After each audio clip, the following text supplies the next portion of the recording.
Go. Streaming from South Africa to the world. This is the Stonks Go Moon podcast. What just happened? We break it down so you don't have to.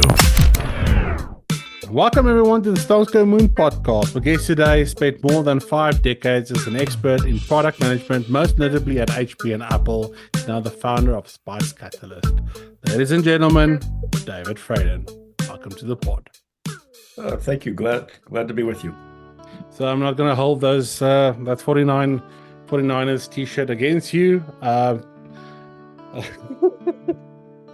They keep saying this is the year. We will have to see. Any thoughts before we get started on the 49ers? I think they're going to go and win the Super Bowl. Oh, my word. You heard it here first. Right. Third time's the charm. Third time's the charm. Listen, David, you've worked at iconic companies, like I said, HP and Apple. Innovation has always been front of center. And Apple's fallen a bit off the wayside, I guess. But what do you think is the most overlooked aspect of product success when companies are chasing innovation? I think it can be summed up in the 5 keys to product success, which uses the name of my company, S.P.I.C.E Catalyst, the first word spice as a mnemonic. Mm-hmm. The S stands for having a product market strategy. The P stands for repeatable processes. I stands for having the information available to make informed decisions. The C stands for understanding your customer. And the E stands for is providing the training for the 130 competencies or skill sets you have to have within the organization in order to be successful.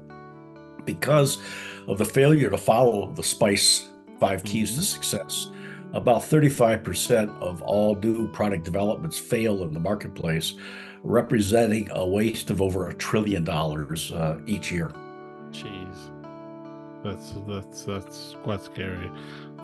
In your book, Building Insanely Great Products, I mean, you've got 2 books.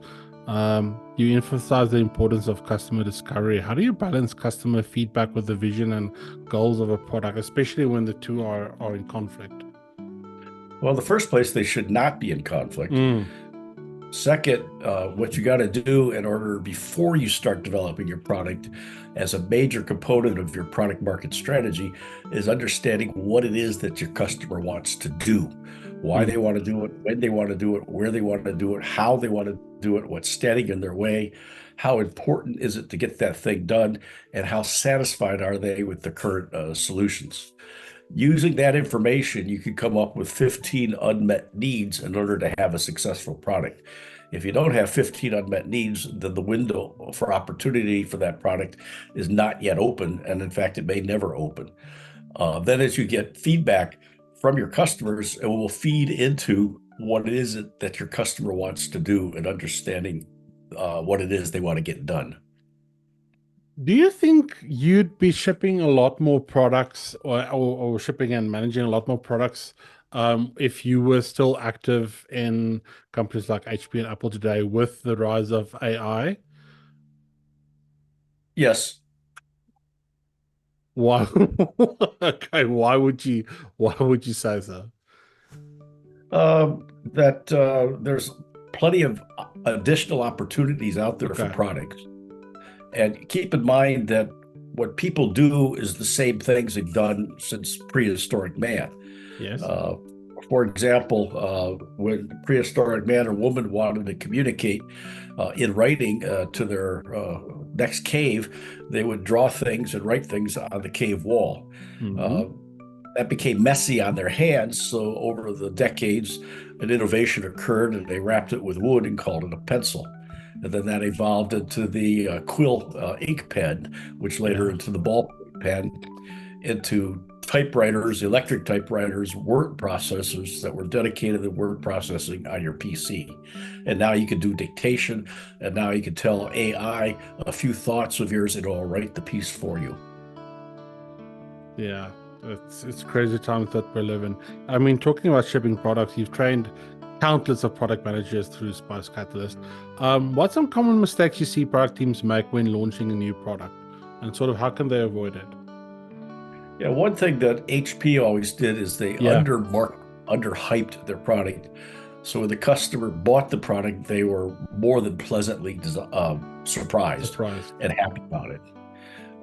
Now I just bought, for example, a few months ago, an HP inkjet printer, which comes with their automatic resupply of inkjet paper and more importantly, the cartridges. Yeah. I didn't want that. I don't print more than maybe 10 pages a month, and I don't need to be spending $6 a month. So HP in this particular product line reversed their philosophy, and they caught me because if I don't keep the subscription up, they through the cloud stop the printer from printing. That's insane.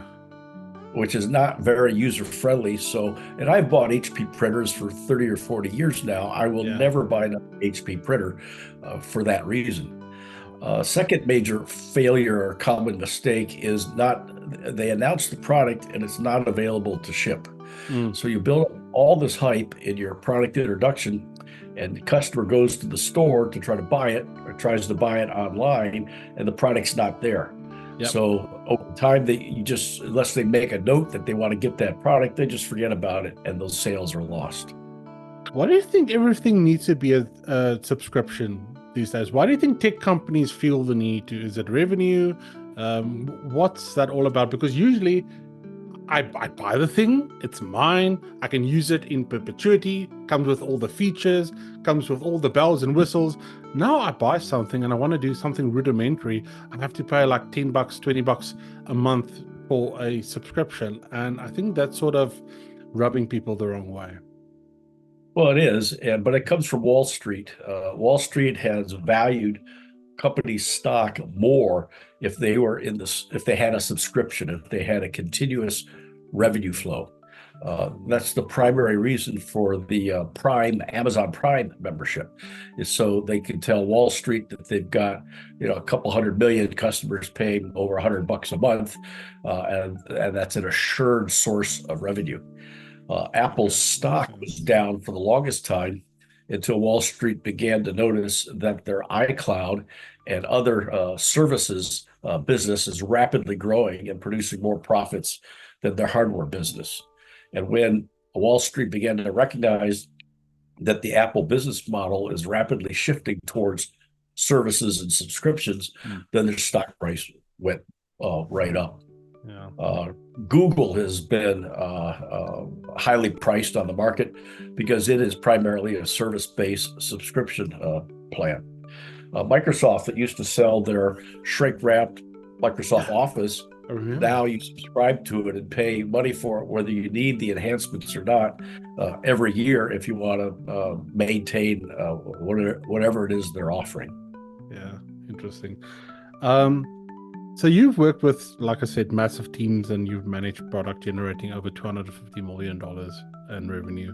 In your experience, what's the biggest challenge when scaling a product, and how should teams approach scaling without losing quality?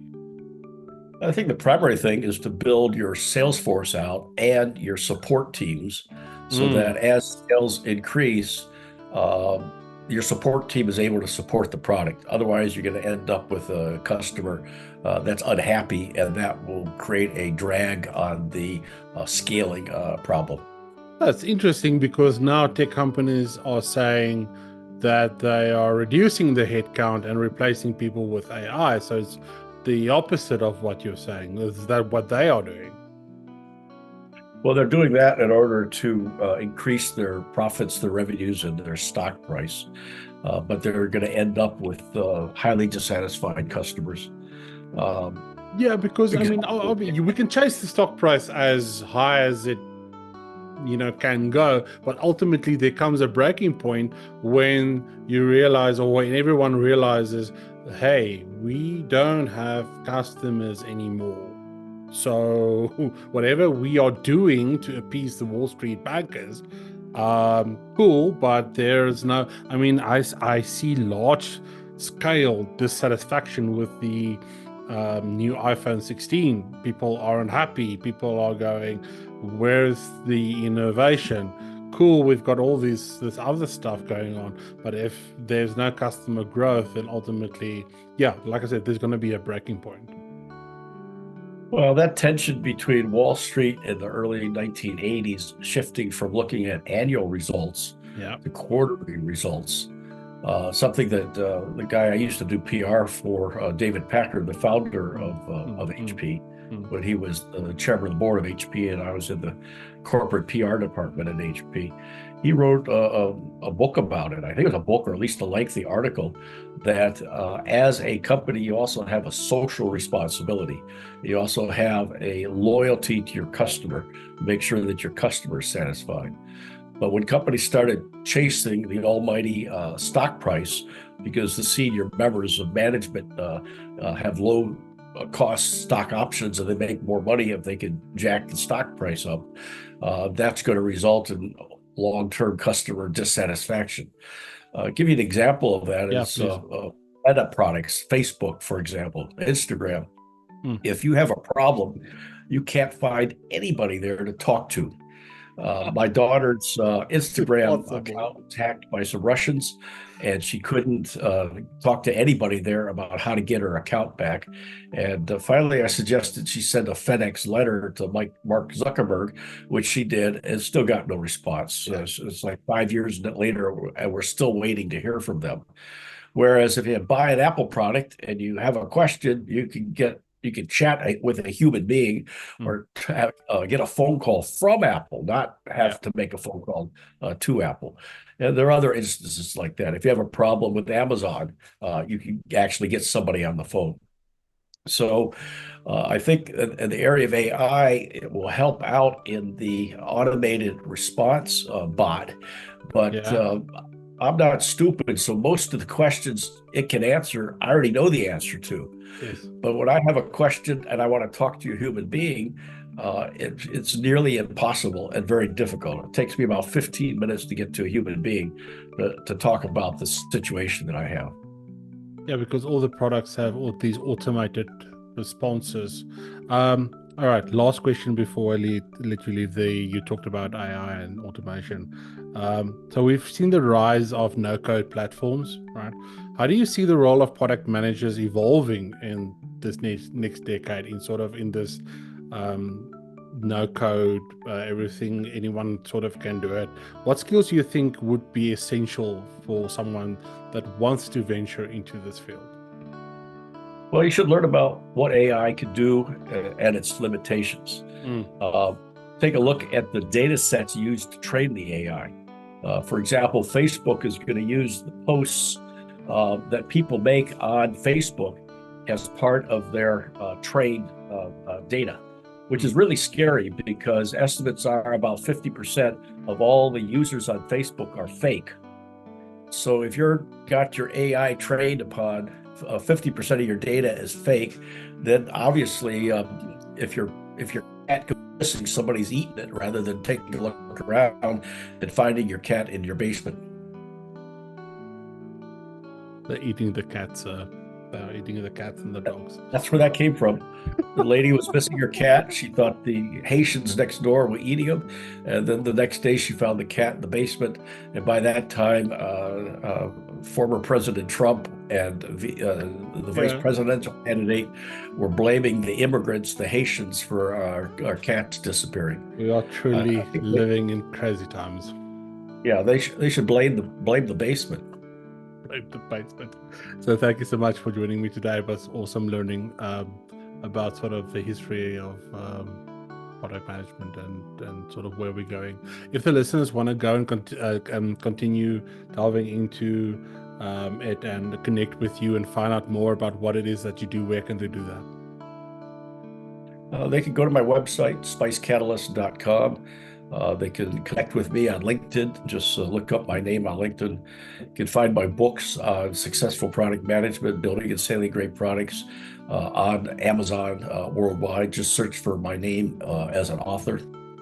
Or you can send me an email at dave@spicecatalyst.com.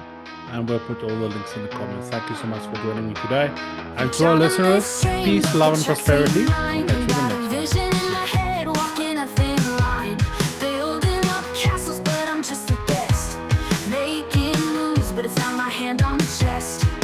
I've got the road map of the compass to bend. Stay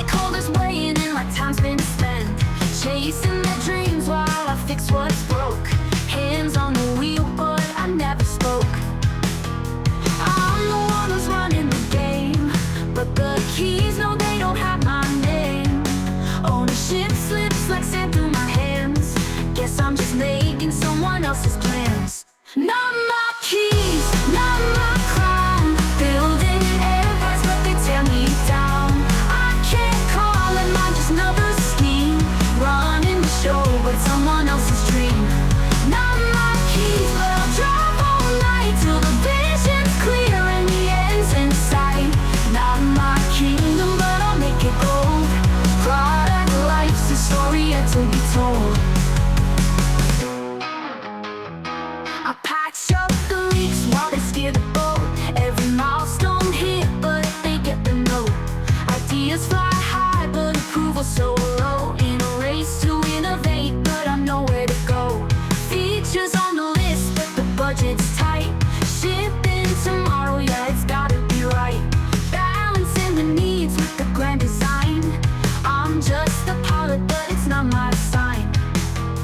I'm the one who's playing the game, but the keys, no, they don't bear my name. Ownership's slipping, but I carry the load.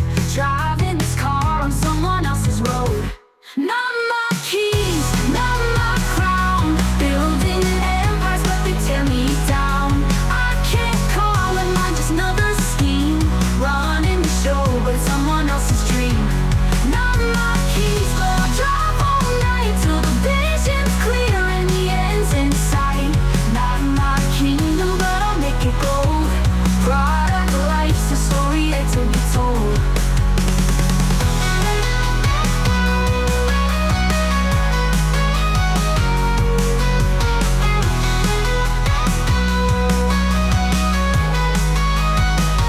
I'll keep on moving, I'll carry the weight.